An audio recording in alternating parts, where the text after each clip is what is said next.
questão diz o seguinte: com relação ao sistema operacional Windows e ao ambiente Microsoft Office, julgue o item que se segue. A forma de organização dos dados no disco rígido do computador é chamada de sistema de arquivos, como por exemplo o NTFS e o FAT32.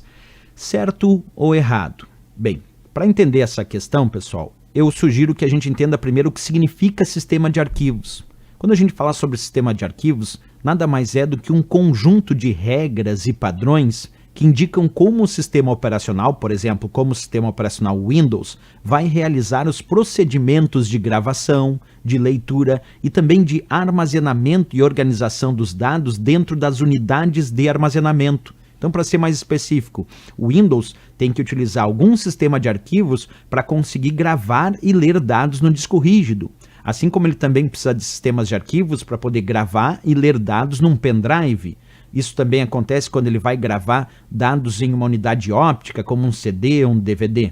Isso indica então que um sistema de arquivos nada mais é do que um conjunto de regras mesmo e padrões que vão indicar para ele, sistema operacional Windows, como ele vai fazer a gravação dos dados dentro daquela unidade de disco rígido, dentro daquele pendrive, como ele vai organizar esses dados no pendrive no disco rígido, como ele vai ler os dados lá no pendrive no disco rígido. E claro que isso não é só para o Windows. O Linux, que é um outro sistema operacional importante, baseado aí o Linux no conceito de software livre, também possui sistemas de arquivos que tradicionalmente são usados no Linux, que também servem para organizar, armazenar, ler, gravar dados nas unidades de armazenamento de dados.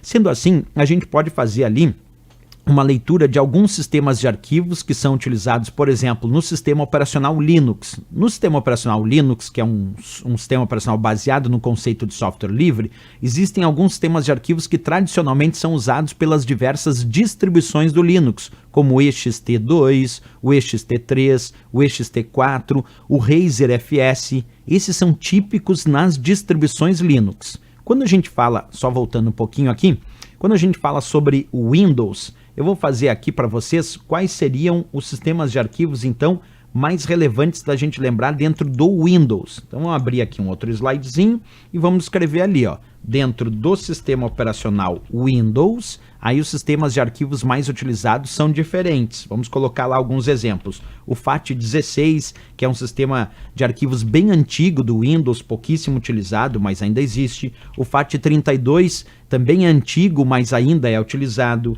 O NTFS é um sistema de arquivos muito utilizado atualmente dentro do Windows, muito utilizado por ele apresentar sistemas de criptografia, segurança.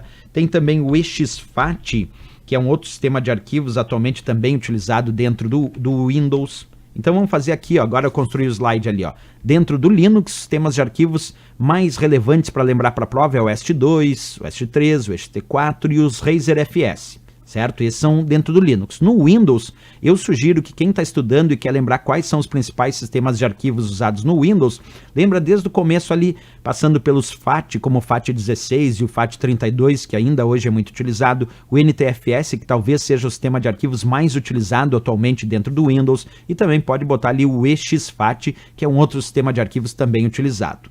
E aí a gente pode voltar para a questão e sugerir por que é importante lembrar dessas siglas dos sistemas de arquivos do Linux e do Windows. Essa questão falava sobre o Windows, pessoal. Dizia lá, ó, com relação ao sistema operacional Windows e ao ambiente Microsoft Office, julgue o item que segue. A forma de organizar os dados no disco rígido do computador é chamada de sistema de arquivos, como, por exemplo, NTFS e FAT32. Perfeito. NTFS e FAT32 são, sim, dois sistemas de arquivos muito utilizados quando usamos o sistema operacional Windows, que era o que a questão se refere. Mas aqui a gente já aproveitou e já fizemos uma comparação dos principais sistemas de arquivos usados aí nas distribuições Linux e também os principais sistemas de arquivos usados nas diversas versões do Windows. Ok, pessoal? Certíssima então a questão.